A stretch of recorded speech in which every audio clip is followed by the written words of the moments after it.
Un país estructuralmente machista y violento ha elegido a una mujer como presidenta por primera vez. México ha apoyado en masa a un partido que nació ilusionando la izquierda internacional, pero que ha creado sus propios caminos hacia la hegemonía. Soy Juan Luis Sánchez. Hoy en Un Tema al Día, México elige a Claudia Sheinbaum.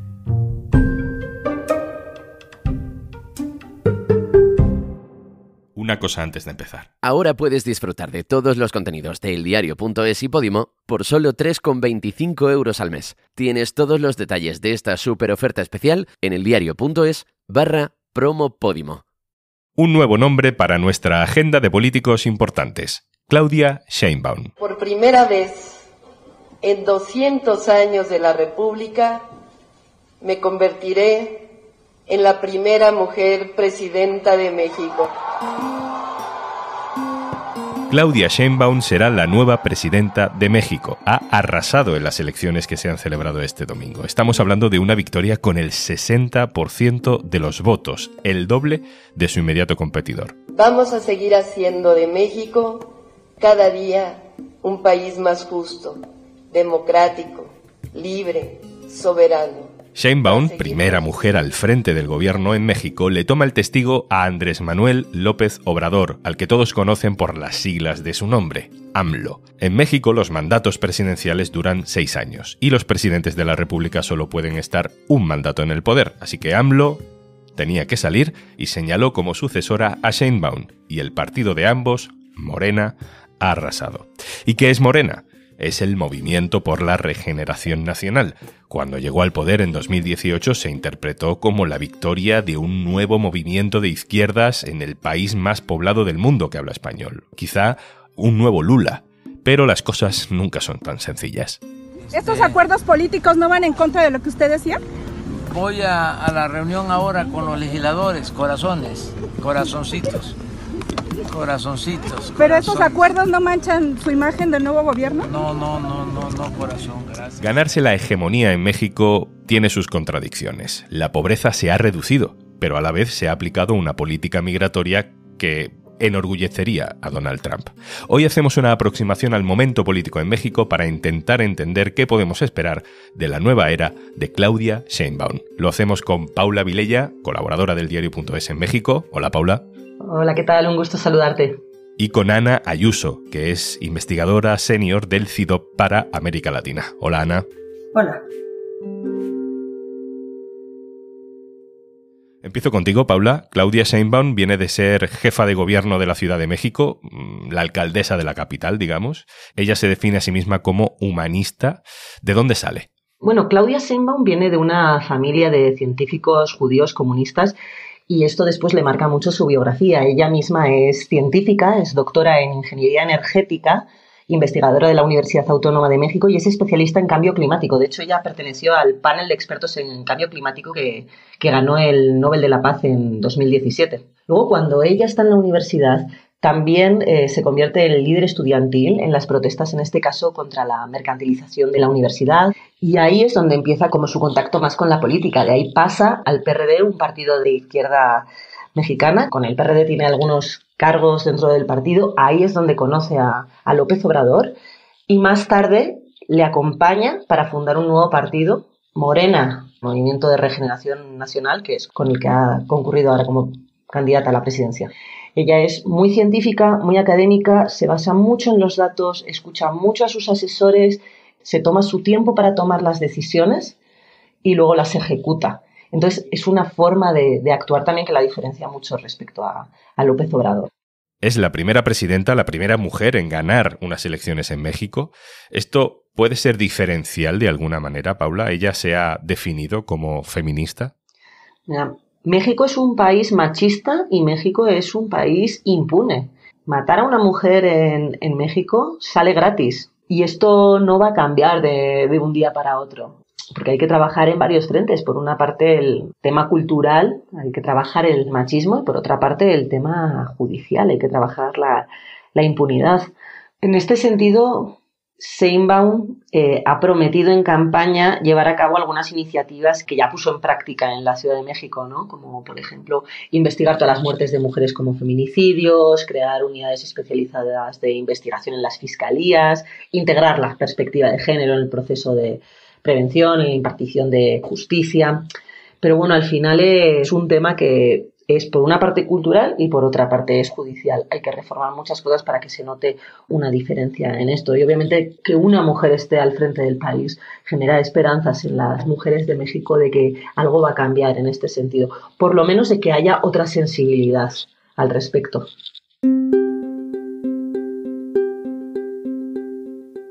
Voy contigo, Ana. Decíamos antes que el gobierno de López Obrador, cuando ganó, suscitó como una especie de euforia internacional porque en uno de los países más grandes de América Latina había ganado la izquierda, en un momento además de tensión con la ultraderecha de Donald Trump, ¿no? Con el paso de estos 6 años, podemos decir que la izquierda efectivamente ha gobernado, que lo que se ha hecho en México son políticas de izquierdas.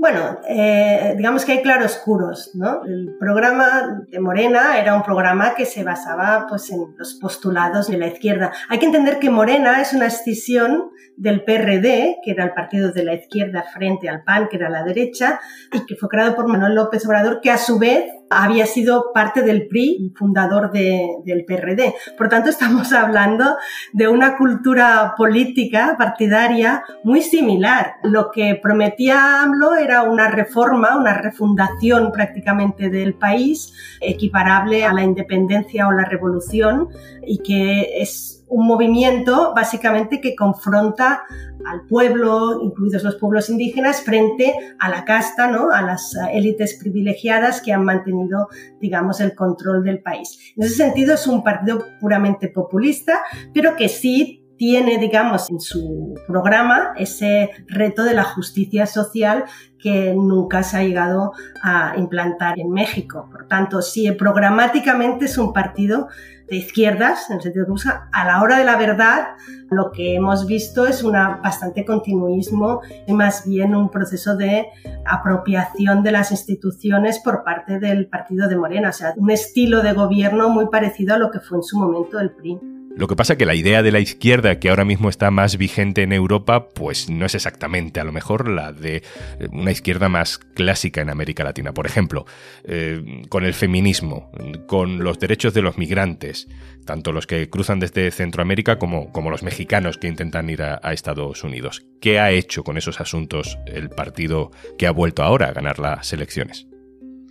Bueno, con el feminismo realmente creo que ha sido uno de los temas que López Obrador ha tenido menos, digamos, capacidad de diálogo. Eso es algo que esperamos que pueda cambiar con Claudia Sheinbaum. De hecho, quiero decir, su actitud ha sido muy poco receptiva al movimiento feminista, incluso en el tema del aborto, ¿no? En el cual, pues, más bien ha evitado pronunciarse, lo ha dejado, digamos, en manos de los estados sin implicarse, y lo mismo ha hecho Claudia Sheinbaum en ese sentido. O sea, la agenda feminista no estaba claramente en su programa. Otra bandera de la izquierda que tampoco ha estado en el programa de López Obrador es el tema medioambiental. También se espera que eso sea algo que cambie en el futuro. En cuanto a los migrantes, bueno, la verdad es que la política de migraciones ha estado muy determinada por las relaciones con Estados Unidos y básicamente ha sido bajo presión de Estados Unidos que ha hecho toda una política de contención de la migración. O sea, básicamente ha pactado con Trump, pero después también con Biden, el hacerse cargo de la gestión de la frontera. Pocos meses antes de acabar su mandato es cuando ha presentado un proyecto realmente para hacer frente de una manera más sostenible y más humana, ¿no? Más social, el tema de las migraciones, pero ha sido prácticamente al final de su mandato. Durante el resto del tiempo pues ha ido gestionando y lo único que pedía a Estados Unidos es financiación para hacerse cargo de la gestión de las repatriaciones y de la reubicación de los migrantes. ¿Qué balance dirías que presenta Morena después de este primer mandato en la lucha contra la pobreza? Pues realmente eso sí que lo ha hecho. El tema de la lucha contra la pobreza sí se ha conseguido, digamos, reducir la pobreza, aunque todavía es muy alta, hay más de un 35% de la población que todavía está en situación de pobreza, pero se ha reducido casi 10 puntos, pero ha sido a base de subvenciones.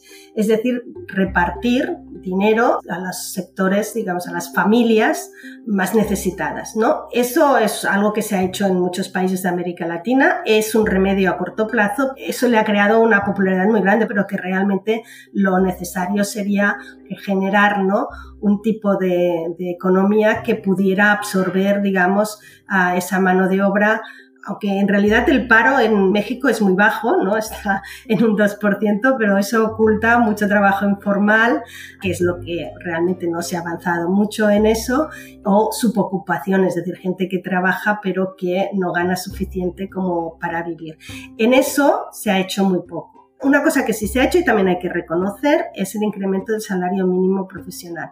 Pero eso, por ejemplo, deja fuera a todos los informales, ¿no?, que son una gran proporción del país. Está casi en el 50% el trabajo informal. Entonces, la financiación de esas políticas sociales ha sido a base de lo que ha llamado la austeridad, ¿no?, de la cual hace una bandera y suponen recortar, digamos, gastos que él considera superfluos, pero que es que en sus gastos superfluos afectan a recursos que iban en muchos casos a entidades sociales, a las universidades, por ejemplo, que han sufrido grandes cortes, tampoco ha invertido en sanidad. En realidad lo que ha hecho es redistribuir, pero la misma cantidad de ingresos para hacer esas políticas de trasvase, ¿no?, financiero a los sectores más desfavorecidos, pero no ha hecho realmente una reforma fiscal progresiva y redistributiva. O sea, México sigue teniendo una presión fiscal más baja de toda la región.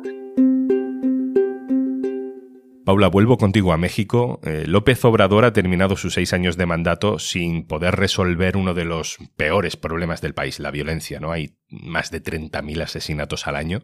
Él mantuvo la política que heredó, que fue militarizar el país, sacar el ejército a la calle, pero esto no ha funcionado tampoco y además ha sido criticado, ¿no? ¿Qué propone Sheinbaum? No parece que vaya a hacer una política distinta a la de López Obrador, al menos hasta ahora. Todos los mensajes que ha dado al respecto son muy continuistas, es decir, que los militares se encarguen de la seguridad pública, inteligencia, en colaboración con Estados Unidos, tratar de luchar contra la impunidad, pero es que eso es muy difícil porque en este país hay una impunidad casi que del 100%. Entonces ahí hay un tema también de los poderes judiciales, la corrupción. No creo que vaya a poder resolver mucho en ese sentido, pero hasta ahora no parece que su política de seguridad vaya a ser muy distinta a la de AMLO. Quizás por su manera de hacer las cosas y por su manera de gobernar toma otras medidas concretas, ¿no? Justo por lo que te decía antes, de que ella es como muy técnica, va mucho a los datos, se asesora mucho y toma medidas como con una base muy científica. Quizás a partir de ahí veamos como medidas concretas distintas a las de López Obrador, pero va a ser en el mismo camino.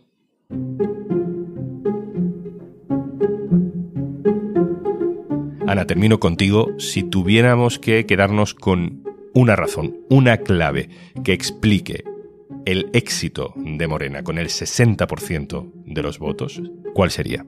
Bueno, yo creo que las dos causas principales es una, esa política, ¿no?, de ese reparto de la riqueza a través de las subvenciones que va a las familias más populares, y la otra yo creo que viene más bien de los defectos de la oposición. La alternativa que se presentaba como viable era una conjunción de 3 partidos que son muy diversos entre sí y que hacen muy difícil que, por ejemplo, alguien más o menos de la izquierda, ¿no?, vote a una coalición en la cual está incluida el PAN o el PRI, ¿no?, que han sido los tradicionales partidos de las élites. Creo que era muy difícil de atraer a un sector de la población, que sin embargo sí se ha ido, digamos, a un movimiento que está surgiendo como quizás la siguiente alternativa posible en el futuro, que es el movimiento ciudadano, que en estas elecciones ha llegado al 10% y que desde el propio partido Morena se veía con